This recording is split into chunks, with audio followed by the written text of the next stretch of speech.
Right. Well, now to California, where Governor Gavin Newsom, he is doubling down on his threats of legal charges after Florida Governor Ron DeSantis sent 2 migrant flights to Sacramento. Florida officials have confirmed DeSantis' involvement with the flights, and Newsom alleges that those migrants were forcefully relocated without consent. Bogus. Newsom telling Politico, quote, "We are very serious about pursuing action if the facts dictate it, and Mr. DeSantis should know that." But DeSantis' team is now pushing back against Newsom's claim and releasing this new video of migrants signing consent forms before boarding the chartered flights. Look at that. Another new footage that shows some appearing to enjoy themselves during the trip. Is that a party bus? Kind of looks like it. It is. And they're fist bumping. Yeah. And what looks like Where's a party the bus. pole? Where's the pole? Before boarding these private jets. The new video also shows migrants happy to be in California and saying they were treated well. Watch. Ya llegamos a California, gracias a Dios, vale. ¿En ningún momento ustedes se sintieron que estaban no? Trataron súper bien, de verdad. Sí.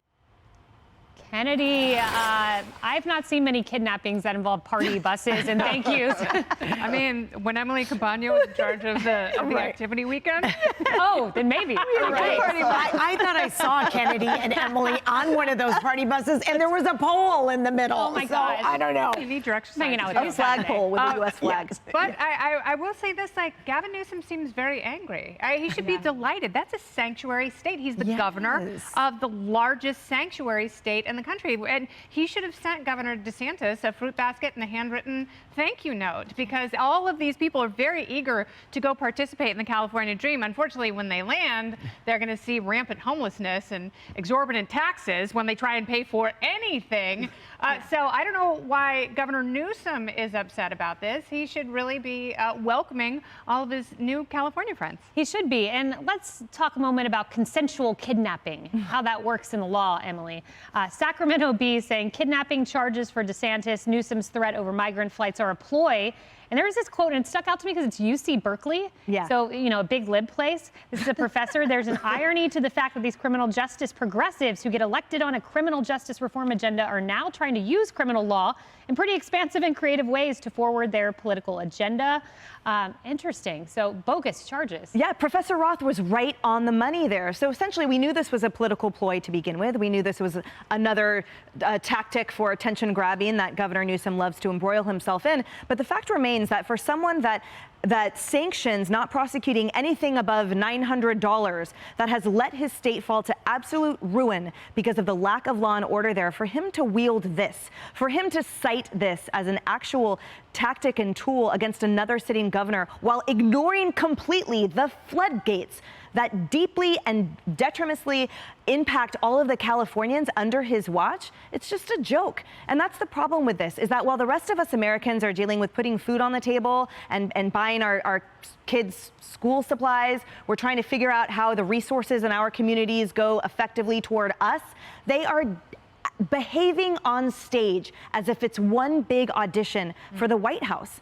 Govern, how about? How about govern? Get off the TV, get off the billboards in Florida, get off your sound bites, and govern. I want to see less fatalities from fentanyl, less fatalities from criminal violence, from homelessness. The list goes on. How about that, Governor Newsom? Start there. Well, DeSantis is meeting with border sheriffs in Arizona, and your governor, you must be proud of him, Kim. Do you want to take ownership? I think something about that, hair gel or something has gotten into his brain, because I couldn't agree more with Emily. I think Newsom, his outrage at this, the kidnapping, is just ridiculous. We're the welcome state. Come on in, welcome. What happened? All of a sudden the doormat's been taken away. And I also feel like he should be more concerned with many friends of mine that have moved to our area from San Francisco because they say their kids get off the school bus and have to step over people that are on the street corners, and there's needles all around. Newsom needs to worry about his own backyard and not Governor DeSantis. And, Florida government there noting Texas has sent 14,000 migrants, Arizona 3,000. And this is what was interesting to me. Chicago, Lori Lightfoot, the disgraced mayor who failed to win a re-election, sent 100 alone to one suburb. DeSantis has sent 50. And I actually think I figured out Gavin Newsom here. Here's what's going on. He thinks My taxes are so high, they're not going to agree to go from that bus to a homeless encampment. There's no housing here. They're going to end up at the governor's mansion outside my place, and I don't want them there. And by the way, the whole idea here is that he doesn't care about red states, does he? He doesn't care about Texas or Florida at all. And I talked to Robert Redfield this morning, former CDC director, who you know well. Yep, he said guy. the whole purpose, he's a great guy, the whole purpose of Title 42 wasn't only about COVID. It was to protect the migrants' health.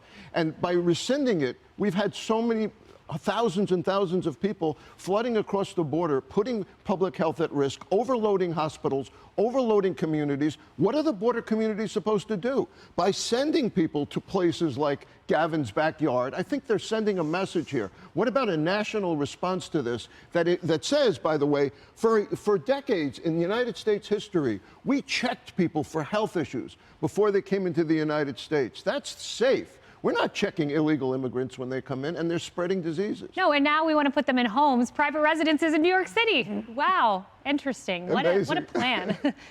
Hey everyone, I'm Emily Campagno. Catch me and my co-hosts Harris Faulkner and Kaylee McEnany on Outnumbered every weekday at 12 p.m. Eastern, or set your DVR. Also, don't forget to subscribe to the Fox News YouTube page for daily highlights.